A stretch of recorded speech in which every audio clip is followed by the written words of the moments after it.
I was like, you didn't stay up all night prepping for this, did you? A little bit. All right, I love it. You said you were nervous. Nothing to be nervous about. Like this is, I love having conversations. I love hearing stories. What's up, guys? How are you? My name is Ming Chen. You might know me from a little TV show called Comic Book Men. I was in Clerks 3 for a second. The first Kevin Smith movie I ever did. And the best thing about being friends with Kevin Smith, he'll throw you in his movies randomly. In 1998, he calls me. He was like, "Hey, I'm making a movie. You may have heard this movie. Making this religious comedy movie called Dogma. It's got Chris Rock in it. Remember that one? Yeah, like Chris Rock and Salma Hayek, and I'm throwing Alanis Morissette in it as God. And oh yeah, Ben and Matt are going to be in it. Can you drive up to Pittsburgh next week? I want to put you in the movie." I'm like, "Oh, yeah, of course, absolutely." And I just met him, and we just started working with each other. So I was like, cool, I get to be in a Kevin Smith movie like Clerks or Mallrats. Like I get to be in Dogma, cool. So I get up there, and the address he gave me, I pull up, and it's an abandoned strip club. And I'm like, but I see all the movie trucks around it. I'm like, okay. It's safe. This looks cool, right? So I get over, and I'm like, hey, so you know what, so that's cool, you're putting me in the movie, thanks. Like, you're just gonna put me in the background, right? He's like, oh no, I got something special planned for you. I'm like, so what's the setup? He's like, all right, picture this. The scene's at a strip club. You're gonna be sitting next to me and Jay and Silent Bob. You're gonna be the Asian strip club patron. I was like, okay, cool, I can do that. That's not stereotypical at all. And I'm like, so what do you want me to do? He's like, all right, this is what's gonna happen. Salma Hayek's gonna come out. She's gonna take her clothes off. I want you to act like you're enjoying it. I'm like, I don't know, Kevin. I don't know if I can do this. Like, do I have to go full method like Robert De Niro? Or he's like, you got this, right? I'm like, yeah, I think so. So if you watch the scene, I got this big-ass grin on my face. I'm enjoying the hell out of this. Took 2 days to shoot. And then, like, when I got home, like, I got this letter in the mail. I got paid for it. I got paid like $100 to do that. So yeah. So that's, yeah, not a bad gig if you can get it. So anyways, hi. What's How are up? you? Yeah. So the Gotham Geek Girl is the moderator today. I'm very, very What's up, honored. guys? Very honored. Super excited to be sitting next to Ming. Yeah. Can I talk about you for a sec? Yeah, I've been following your social media. You're amazing, obviously. I need some advice from you, though. And this kind of goes in the vein of collecting. I guess the topic of the panel is collecting comics, but we can talk about whatever. You have a pretty nice collection of Jordans, correct? I used to be a sneakerhead back in the day. Now, Okay. not so much. Comics and statues. Like, isn't that crazy that whatever we love, like, they're always expensive hobbies. Oh, yeah. You know, like they always, all the good ones cost money, right? But I saw you got a couple of Jordans, right? I've never owned a pair before. I need some advice. Like, well, I mean, the price ranges are, you know, they vary wildly. But I feel like it's very much like collecting comics, right? You find the pair that speaks to you, right? Got to keep them fresh and clean. Yes, like a comic. You got bag and board them, Bag and board. and you know, the better condition they are, Mint. they're worth more, a lot more. Do you have pairs that you don't even wear, like you're too scared to wear? So the Miles one that I got so lucky to get, I saw just wore that. them for the screening for Spider-Verse. Yes. And that's it. I might wear them again, but... Okay. And then I got last year the Adidas Spider-Gwen. Yes. Those I wore once. Those are cool. And then immediately you go home and you started like, what's the tip? Like the Mr. Clean Magic Eraser? Is that the yeah, way? just don't use bleach. No bleach. No bleach. Okay. And maybe use a toothbrush. Okay. I got my eye on a pair. I think I'm gonna get them when I get home. They're like mustard yellow, black and white. They're made out of Gore-Tex, so I think they'll last a little longer. So I won't have to like clean them every time. But I'm gonna get them to wear them, I think. So yeah. So that's your advice. Just keep them clean. Oh, yeah. Love them. Do you have a shoe room? No. But comics, yes. I have Okay. like 2 huge You bookshelves, have a like comic room 10 feet tall. in Brooklyn? I mean, my apartment is pretty much like a toy store. Like it looks like. Wow. If you walk in, like it's funny. I've had friends come over and they would think I was like a 12-year-old boy. Wow. But I'm a 34-year-old woman. That's awesome. I love that. I love that. It's like, oh, there's Batman. There's statues everywhere. How did you start collecting? Then I'll tell you my story. Do you remember how you got into all this? I had a lot of guy cousins growing up. Okay. And I was always playing with like Barbies and G.I. Joes and I love action it. figures. And of course, rest in peace, Kevin Conroy. But he was like the biggest influence in my life. Yeah. And then Michael Turner from Aspen Comics, rest in peace. Yeah. Because I was an art student. He got me into drawing comics and stuff. So. That's amazing. That's cool. So did you start with comics, toys? Yeah. All of it. All of it. What year was this? You remember? I mean, you're a lot younger than I am, so you'll be like, oh, like 2014. I graduated high school in like 2007. I would say Wow. that's when I started like heavily collecting. Okay. That's cool, which is ironic. So I collected pretty much up until high school, and then when I went to college, I just stopped. And the only reason I stopped was the comic prices went way up when I was collecting. I'm old. When I was collecting, I think they were 50 cents, 75 cents. And that was mainly back in the day when like the Marvel G.I. Joe comics were about 50 cents, 75 cents. Then they went to $1, then went to $1.25. When I went to college, I think they had skyrocketed up to like $2, like $2.50. So I just stopped. But I remember the day I got back into comics was near the end of college. I remember my roommate burst into our apartment. He was like, dude, there's this new comic book shop that just opened up. We got to go check it out. And I'm like, okay, let's go. And I went in, and I remember, so the shop was in the ground floor of this kind of dumpy looking brown house on our college campus. It was maybe 100 square feet, so very small. And sitting behind the counter were these two dudes. They looked like they were rejects from Green Day. Like they just had like the bleached hair, and they lived, they're kind of alternative dudes. And I was like, hey, man, so new store, huh? They're like, yeah, check it out, man. Like, we got big plans for this place. I'm like, all right, that's great. It doesn't look very big in here, but okay, I love, you guys are dreamers. You guys have ambition. I remember looking at the comics they stocked, and I went back, and I'm like, hey, you guys get any, like, Marvel or DC? Like, I don't see any, I've never heard of these titles before. They're like, listen, we're just starting out, so we don't have any Marvel or DC yet, but what we do have is going to blow your mind. What we do have is awesome. The books we have here, you're going to remember them for years to come.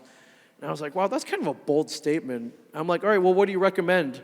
And they slid 2 issues over to me. One of them was Spawn. Ooh, yes. The other one was Preacher. So they did have DC, but it was more in the Vertigo vein. Yeah. And they're like, read these. These will change your life. Like, this is what comics is now. Shout out to McFarlane. Yeah, exactly. Yeah, McFarlane and Garth Ennis. And I was like, oh, okay, I'll check these out. I remember taking them home and reading them, and I was like, holy crap. Like, this is what comics are now. Like, I'm way back in. And so I read them all as a kid, but it was really in college when I got back into them, and like the kind of heavier, like more story-based, more geared toward like adults, I guess. That's when I got way back in. So coincidentally, those 2 guys who had the dumpy little shop, they own 3 of the biggest shops in Michigan now. The shop's called Volta Midnight Comics. They're an Eisner Award-winning comic book shop. Amazing. And I really have them to kind of thank for getting me back in. And I wouldn't be sitting here if it wasn't for them. So yeah, big shout out to them.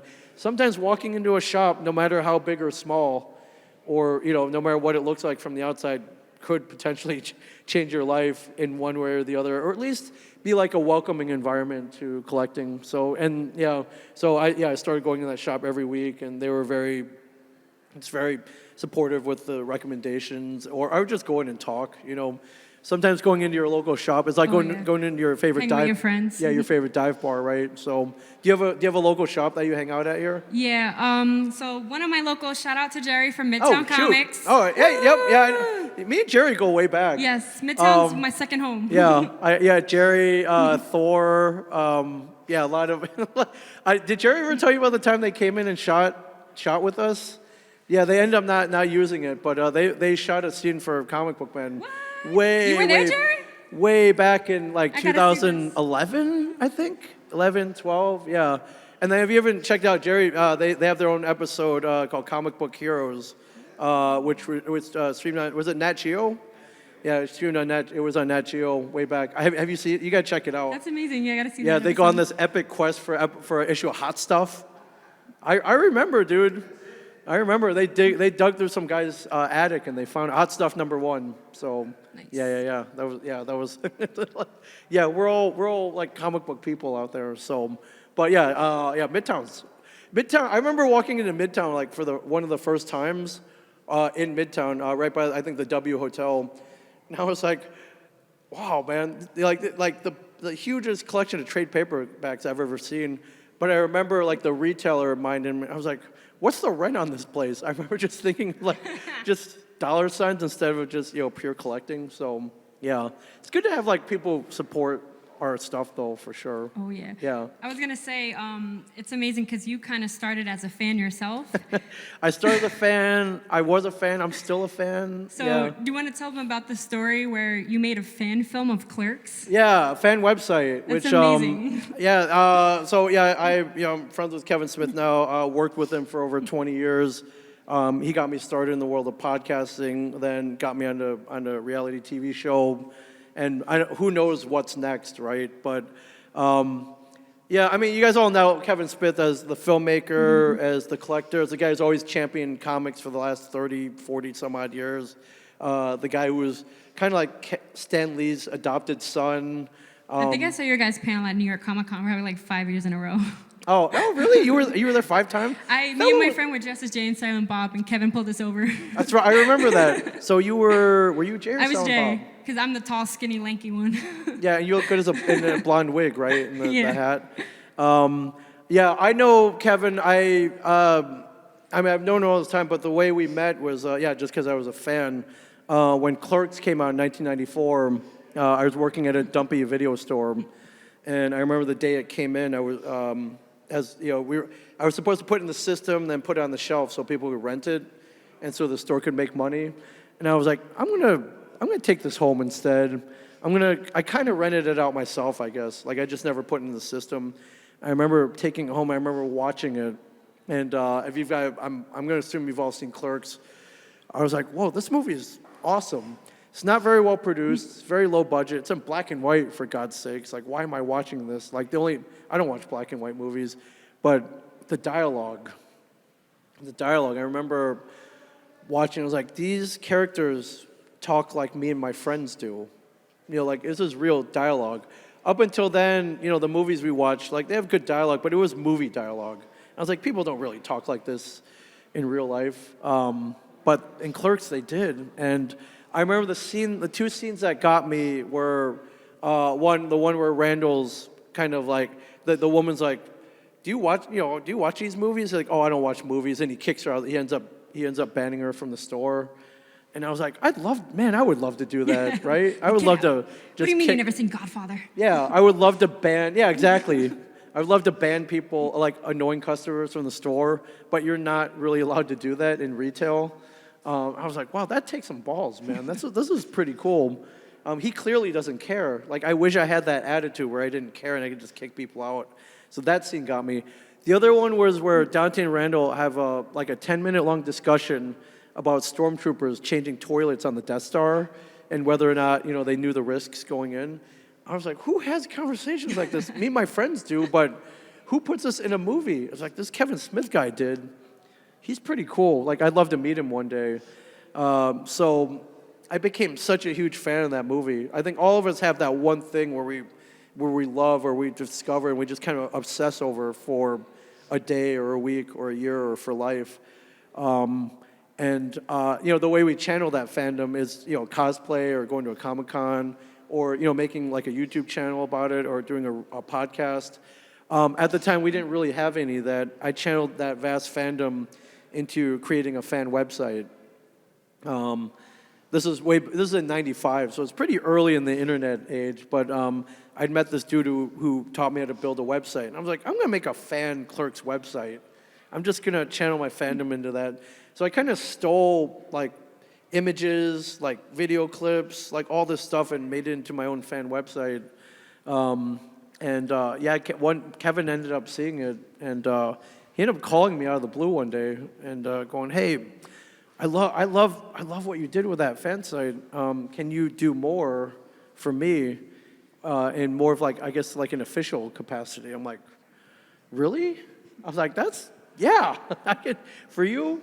If that means I get to hang out with you every so often, if that means I get to meet you, I'll totally do it. So yeah, that's how our relationship started way back in 1996. So yeah, it's been 27 years, 27 and a half years.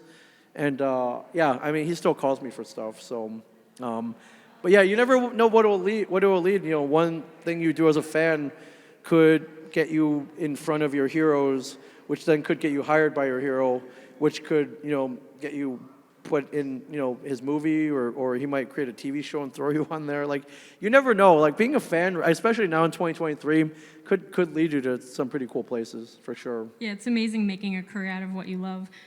So you're also kind of giving back because you also have your own podcast studio where you're giving the opportunity to people to work on podcasting or learn about podcasting. Yeah, creating content, right? Yeah, and so again, I took a page out of Kevin's book, which was, hey, find out what you love doing, and then find out how you can do it like every day.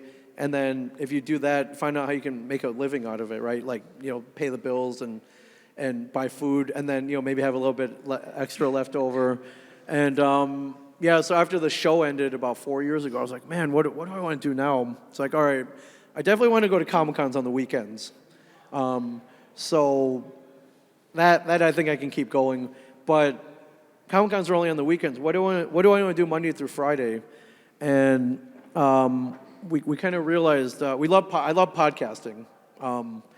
That I think podcasting is like one of the greatest things ever invented, where like normal people like you and me and you and us, we get to sit down behind microphones like we're doing right now, record an episode and then get it out to the world. Like, that to me is awesome.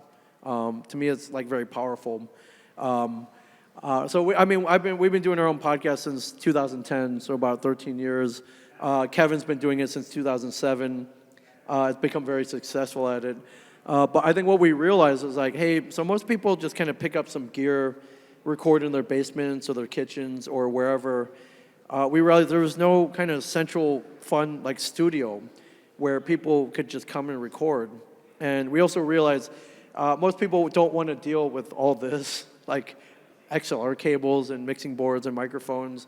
Like, technology is something people don't want to mess with. They just want to sit down with their guest or their co-host and record. And we realized there was nowhere to do that. I was like, hey, what if we opened up like a studio or a classroom? We could teach classes, or what if we opened up a place where people could come on a weekly basis and record their shows? So we just kind of rented some cheap office space, hauled all our gear that we already had in there, and just kind of opened up for business. Opened up a studio where people could rent it out by the hour and come every week and record their episodes. Or later on, we added cameras. So it was like, hey, you want to start your YouTube channel here? If you want a Twitch stream here, if you just want to do a live stream here, or if you just want to hang out with your friends and talk about pop culture, whatever you guys are passionate about, this is the place to do it. And so our environment is all the stuff that I bought at Comic-Cons. I put it up on the walls. So our studio looks like Comic-Con blew up in there. So we got, I was like, hey, pick up a lightsaber if you want. Pick up a Mjolnir. Pick up a Stormbreaker. Like, have fun in here, right? So, and record your episodes. So I think we built a very welcoming environment. We built a pretty cool place for people to just create and podcast and just have fun. We have a beer sponsor, so we got free beer on tap, which definitely helps people talk more, when they've had a couple. So yeah, it's a very fun environment. So yeah, it's called the Shared Universe Podcast Studio. So we grew from one. We got 3 locations now. And man, if the rents here in Brooklyn weren't so high. Yeah, I was going to say Old Jersey, right? Yeah, but I look around Brooklyn, I was like, man, surely there's like vacant space here, right? So I don't know. The goal is to have one of these studios in every city in America and then the world. So yeah, working on it. We have 3 in our area, so I'm just trying to figure out how to replicate myself. Like, if I could clone myself, I think it'd work out pretty well, but we're not quite there yet. So I got to hire people who are as passionate as I am. So that's the tough part. Yeah, the only roadblock between me and expansion is people and money. Which is like, I guess that's the thing that most people are looking for. So starting up businesses. But yeah, we started podcasting because me and my friends just wanted to argue about movies, right? And I remember we'd be, late night bar conversations or at Comic-Cons or even at the comic book shop. we'd have these 1-2 hour long conversations about whatever movie that came out, and I remember I was like, man, we're having such a great conversation. Why aren't we recording this? Like, how cool would it be if we could record this and share it with the world? So that's basically what podcasting is. And that's basically what we started. Just kind of have those like comic book men-like conversations, but have it recorded as a podcast episode that people would listen to weekly. So That's awesome because it could definitely be like a little overwhelming, like knowing what equipment to get and getting like confident and comfortable in front of the camera. Yeah, but I like podcasting, especially in a studio environment. Like, it's just you and your friends. More natural. Yeah, it's very insulating. When we started, we were recording in the back of the comic book shop, in the back of Jay and Silent Bob's Secret Stash. We recorded around a beat-up old poker table that Kevin had bought once because he got really into Texas Hold'em. So we just kept the poker table in the back. And we kind of carried that through. If you watch Comic Book Men, we're podcasting around an old poker table. So it's a perfect podcast table if you're ever looking for one. So, but yeah, I remember when we started, we would review movies, right? Whatever, and all the Marvel movies were coming out at that time, and they were all good, right? So it was cool. It was like, oh man, yeah, it was like, oh man, that was cool. Like, wasn't it cool when it was like, wow, Michael Rooker as Yondu, like that's all. What a great casting. But I remember if a movie sucked that we were really waiting for, like immediately, like, let's go to the studio right now. We were recording right now. We need to get out how bad that movie sucked. So that was a lot of Batman versus Superman. That was a big one. Justice League. That was a big one. I remember we would argue for an hour and a half, and I remember afterwards we're like, man, I feel much better now. It was like we were on a therapist couch, and we vented about it, and like we got it all out, and it was like free therapy, podcasting. And then we put it out there, and other people listened to it, and either they would agree with us or disagree with us. It didn't matter as long as they listened to it. So, but yeah, podcasting, free therapy, my friends. Oh yeah. So I was gonna say, let's do some quick questions. Oh yeah, okay. Like comic book shop talk. Yes, okay. Who is your favorite live-action Batman? Michael Keaton. Michael Keaton. I mean, does Kevin Conroy count? I mean, I guess he's an animated voice, but you probably weren't even born yet, but I was around in 1989. I was born that year. You were born in 89? You were born loving Batman. You were born in the year of the Batman? That's awesome. That should be your astrological sign. It's like, hey, what's your sign? Batman. Like, what's your Chinese zodiac? Batman. Yeah. Up until then, all we had Batman-wise was this Adam West 66 Batman series, which I loved, and it was very important in the whole Batman, the Batman timeline. But up until then, the only serious Batman I had seen was like, Dark Knight Returns. It was in the comic books. So I was like, wait, they're making like a live action, like darker Batman movie, and Tim Burton's doing it, and Jack Nicholson's the Joker. It's like, I can't wait for this. And I remember that year, like that bat signal was everywhere. T-shirts, Taco Bell cups, there was a Batman cereal. Like, it was everywhere. And I remember waiting in line. You couldn't buy tickets online and get like reserved seating. I remember waiting that big long line. I remember my friend calling me. He was like, hey, we're going tonight. Do you want to come? I was like, yeah. Come pick me up. And then I remember I was like, crap, I don't have any money. And it was like a $5 ticket, but I was like, I had no money.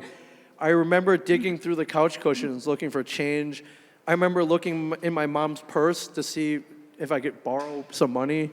And she had no bills, but she had a big thing of change too. So I remember I scrunched up pennies, nickels, dimes, quarters, $5. And I remember getting the ticket counter, like, $5, please. I remember dumping a whole thing of change. I'm like, and the lady was like, really? I was like, I don't care. This is for Batman. I don't care. I counted out. I swear there's $5 here. But I remember she was counting it out, and luckily I had enough. And I remember sitting in the theater, the lights go down, and Batman, Michael Keaton, Jack Nicholson, Kim Basinger. It was pretty amazing. I remember the one shot that got everybody though was the Batwing like going up into the moon and forming the bat signal, and like everyone going nuts. And I was like, dude, this is what movies are all about. So, yeah, to me it'll always be Michael Keaton. But I mean, if we were to rank, Christian Bale was awesome. I thought George Clooney was a good Bruce Wayne. I thought Ben Affleck did a really good job as well. I know a lot of people dump on him, but I thought he was a great Bruce Wayne, a great Batman as well. And Val Kilmer, he was all right, little pretty for the part, I thought. But and then you go to the animated series. Kevin Conroy was like amazing, right? Yeah, he was amazing. So, and yeah, who knows where this goes to next, right? So I mean, we get just. I always thought the live action Batman, like, you need a good Bruce Wayne. He's got to portray Bruce Wayne awesomely. Once you're in the suit, like, I don't know, once you're in the suit, you could kind of be anybody, right? But I think it all starts with Bruce Wayne, though. So, and yeah, I thought Michael Keaton did a pretty good job. So, yeah, they're all decent at best, in right? their own way. Right, in their own way. But I'm excited for the Flash movie, for It's sure. amazing. You saw it? It's amazing. I'm seeing it again Monday. Again? Yeah. Where's my invite, man? Like, I'll bring you. Wow. How long ago did you see it? Last month, but it was incomplete. Oh, wow, okay. So Monday I'll see the completed version. Okay, but you saw Keaton? Yes, Keaton's, oh my God. Yeah? I teared up a little bit. Okay, I mean, no spoilers, Yeah, no, obviously. I won't give any spoilers. I mean, to me, like, I'm an old man now, but I was there in '89 to see him come back now in 2023, and possibly. And he's in his 70s. He still kicked ass. Yeah, and just seeing him come back, like, it's just mind blowing, you know. Like, I love that everything old is new again too, but I think this is what DC needed, was to bring, you know, it's like, listen, hey, remember me? I'm Batman. It's like, okay, I'm back, right? Because somebody said to me, when the first trailer came out, and it was awesome, somebody was like, oh man, that was pretty cool. Like maybe Ezra Miller, that would inspire him to shape up now, right? I'm like, dude, nobody cares about Ezra Miller anymore. It's all about After Batman this, now, he right? needs to disappear, but Yeah, watch the are you movie. with me? Like, why didn't they just cast Grant Gustin I wish, as the honestly. Flash, right? Grant, Why? Grant. Right, he's awesome. He's a great Barry Allen. He's a great Good Flash. person. They set up that whole world in 9 seasons of the TV show, and I know there are multiverses and different Flashes, but to me, he's the Flash right now in 2023. And why they didn't cast him in the movie is befuddling, is beyond me. I would love to hear the explanation. As of yet, I've heard no explanation. Yeah, he was all right, Ezra Miller, but he's no Grant Gustin. Yeah. Let's be honest here. So, yeah, I don't know. Maybe they bring him back. I don't know. You can't spoil it for me, but yeah. I'm glad you saw it though. That's cool. You're perfect for the person to go see the early screening. So, yeah, they don't call me anymore. Gotta get you in there. I think a lot of it has to do with I'm in New Jersey. They don't call us Jersey people. Like, you gotta be in a cool town like Brooklyn, right? So, yeah, that's cool, man. I'm so happy for you. Like, what were you like in the theater? Like, I would have been on pins and needles, right? Just so excited and just appreciative, I guess, and like all my geekdom has led to stuff like this. So, yeah, they should be inviting us to all the premieres too. I think we would rock that red carpet like nobody else, man. Yeah, I think we've earned it. So, Return to the geeks. yes, yeah, for sure. So, a very long answer to your very short question. Yes, Michael Keaton for sure. I think a little more. Okay. What's your favorite comic book? Great question. So yeah, everyone's like, you have something you're still searching for?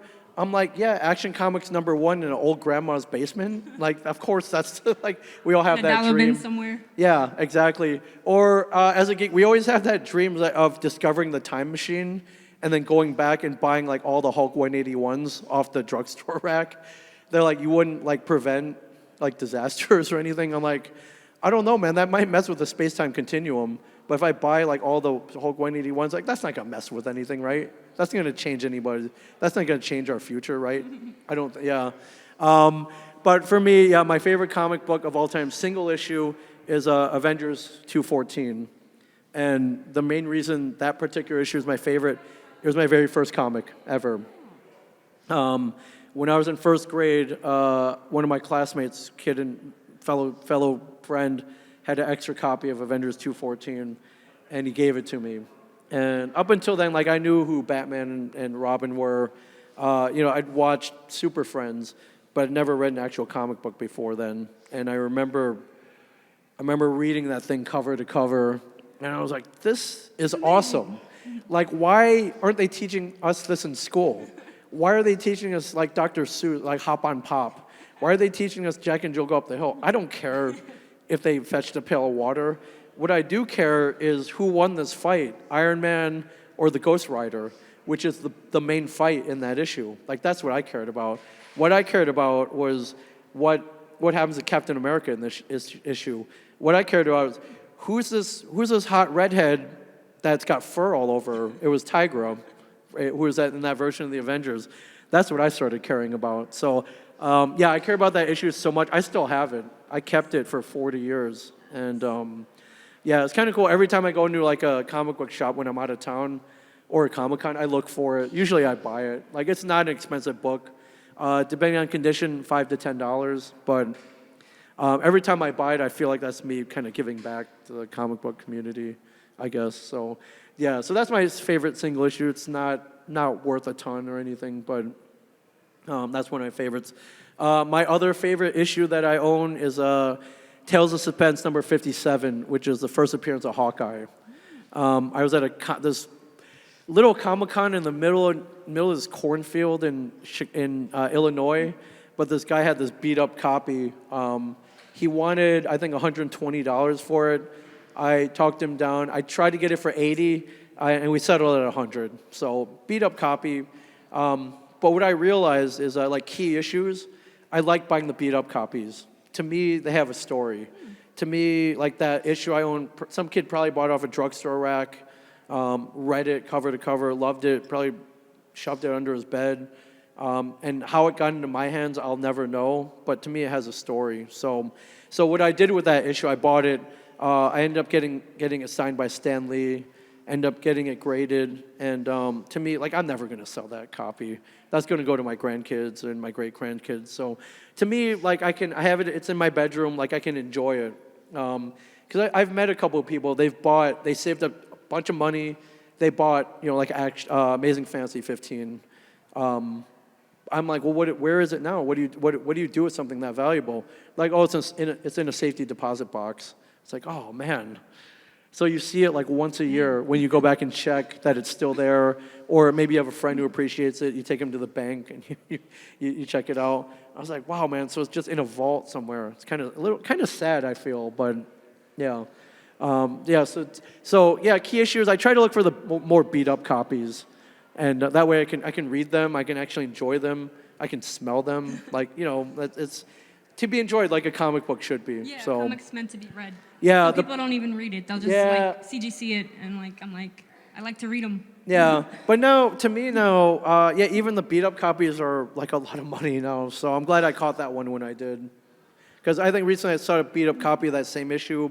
It was a little better condition than mine, but it was $2,000. I was like, oh man, yeah. Yeah, so. Yeah, I've been trying to get that, I'm not sure what issue it was, but the Amazing Spider-Man, the first appearance of the Punisher. Oh, 129, yeah. Like, impossible. Yeah, 129. Yeah, so I think my biggest regret, if you go back and watch old episodes of Comic Book Men, we started airing in 2012. And I think the first episode or around there, somebody offered, we sold, I think, Hulk 181, Giant Size X-Men, and something else for this ridiculously low price, because that's what it was worth back then. Like now, now you're like, damn it. yeah. So now sometimes I'll watch old episodes, and I'll yell at myself, like, you idiot, why didn't you buy that? Why didn't you buy that Giant Size X-Men for $300? Like, that's nothing, that's a steal. Like, yeah, I'm like, you idiot. Should have bought it back then. So, yeah. But yeah, that's, again, a long answer to a very short question. Avengers 214 is one of my favorite issues. I hope you get that Amazing Spider-Man 129. It's a dream. Yeah. The problem is, if you buy it now, like everything's going up in price now. So they're worthy investments, but they're also very expensive. So I get it. Expensive hobby. Yeah. Does anybody have any questions? I'll Yeah, open I'll up a get them. Q&A. Yeah, Anyone have any questions? ask anything. If you In like, regards to comics, yeah, or like podcasting. what's Kevin Smith really like? How much weed does he smoke? What's he working on next? Is Comic Book Man ever coming back? Yeah, these are all valid questions. So, yeah. Well, for anybody who's seen the show, thank you very much. It was a very unlikely show in my opinion. I remember Kevin texting me. He was like, "Hey, I got some weird news for you, but hold on tight." So that Walking Dead channel, they want to make another TV show about comic books, and they want to shoot it at Jay and Silent Bob's Secret Stash. I was like, "Cool, man. That sounds awesome. The stores would be a great backdrop. Obviously, they want you on there, so that's going to be cool." He's like, No, you don't understand. They want you guys on there too. In fact, they want to feature you guys. I'm like, what? I'm like, they don't put guys that look like us on TV. We're old and ugly, and like what's the show going to be about? He's like, it's going to be, people are going to come in to buy or sell vintage comic books and toys. But in between all that, it's going to be you guys like, busting each other's balls, cracking jokes, making fun of each other, doing like what if questions. I'm like, that's not a show. Like, no one's going to watch that. Like, who would watch 4 middle-aged guys in a comic book shop arguing about flux capacitors and the Force and comic books and, what does Superman do when he goes to the bathroom? Like, no one's going to watch that. And, yeah, it just kind of happened. I was like, all right, we're going to cancel it after 1 season. And then we didn't, and it went on for 7. So I guess what I realized was those inane conversations, I guess everybody in whatever boring job they're trapped at, they have those conversations too. So thank God that kind of powered our show. So yeah, I got very lucky. So until they canceled it, yeah, bad decision I thought. So I always thought we would go on forever until as long as pop culture and comics and toys existed. So yeah, so everyone's asking, it's like, you guys coming back? I'm like, I would love to. I'm ready. Yeah. We need more of you on there, though. Yeah. Do it. If we come back, we gotta get comic the book. Comic book. Nah, we need a better name. Comic book people. Like yeah, doesn't really have that ring to it. Comic but book geeks. Yeah, but I think the Gotham Geek Girl needs to be on an episode. So, but that precludes on us coming back. So yeah, do you have a question? What's your most controversial geek opinion? Controversial geek opinion? Yeah. Oh man. I mean, the Batman question, that was not really controversial, though. Keaton? Yeah. Yeah, oh, man. I mean, there's so many great arguments out there, right? I mean, I'm always getting to arguments about, Star Wars after the original trilogy. The prequel trilogy has definitely sparked a firestorm. And then the last 9, or the last 3, definitely controversial. To me, even with the TV shows, whether you like them or not, to me, like, I'm just so happy to see more Star Wars. To me, after '83, after Return of the Jedi, I remember seeing an interview with George Lucas. He was like, "Yeah, I'm done. That was it."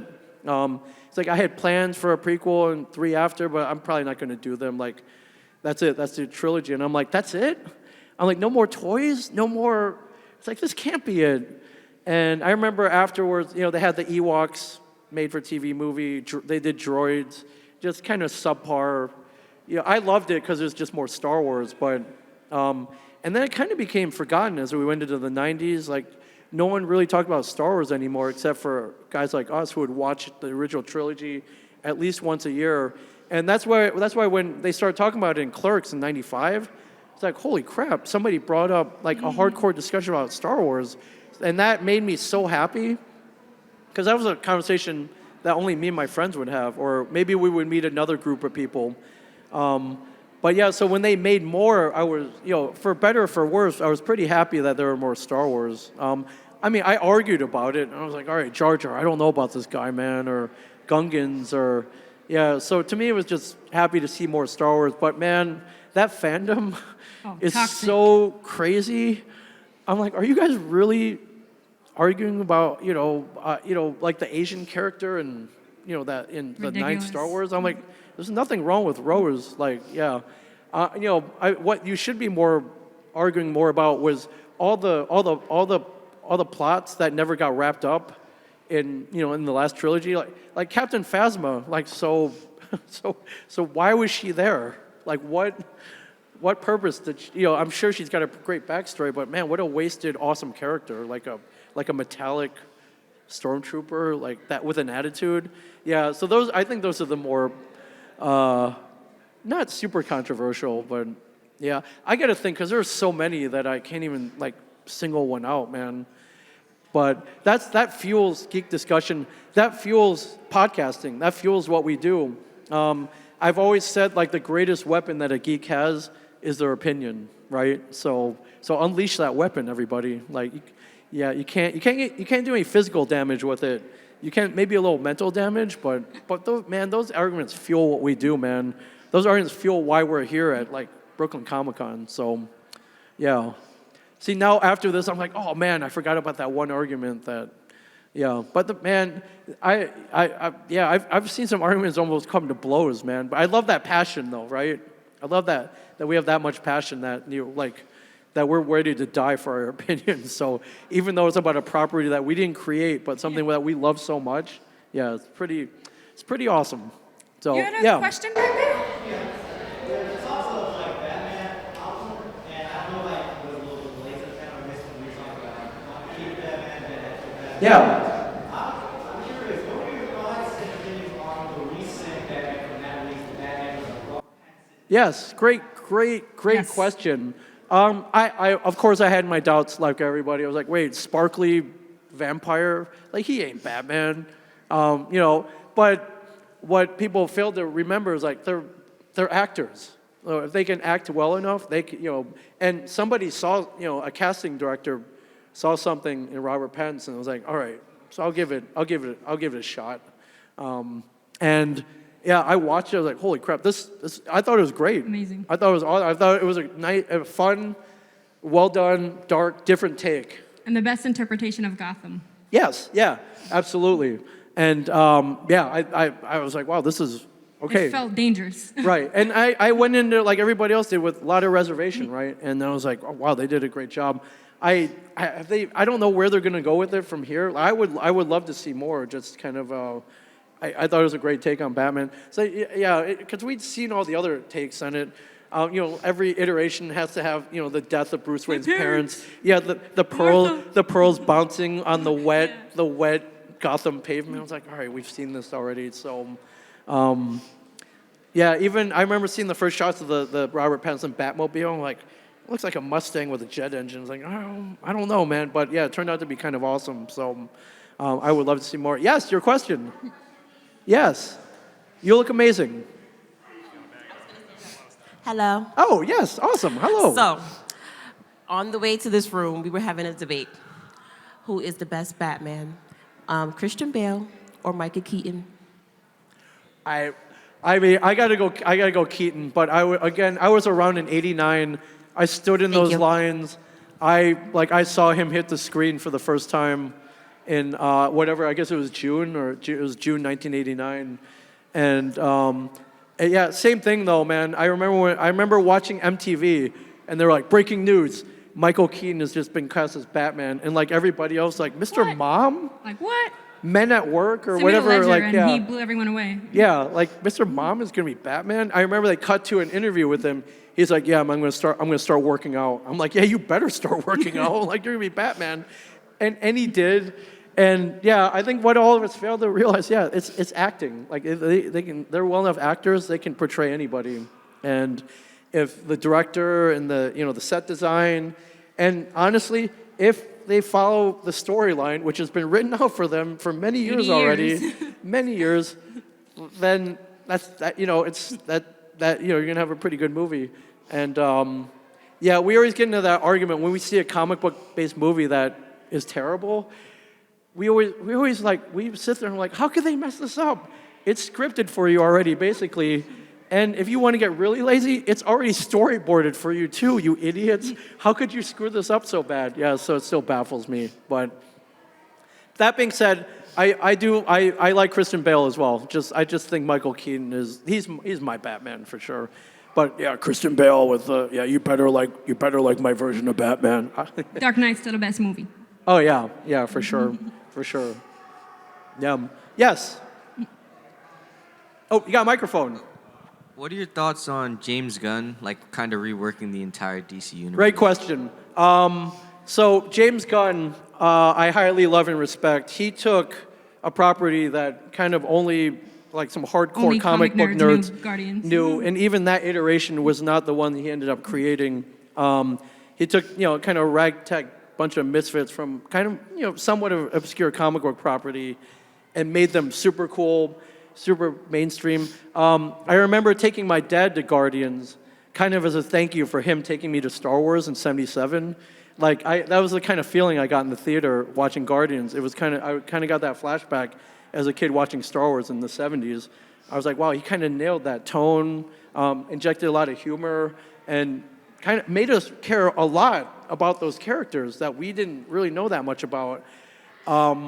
So I think him hopping to DC, I thought his Suicide Squad was great, and I think he's going to inject a lot of that energy, and he's a fan, he's a geek like all of us. And Peacemaker was surprisingly well. Yeah, It was Peacemaker really was well great, done. Suicide Squad was great.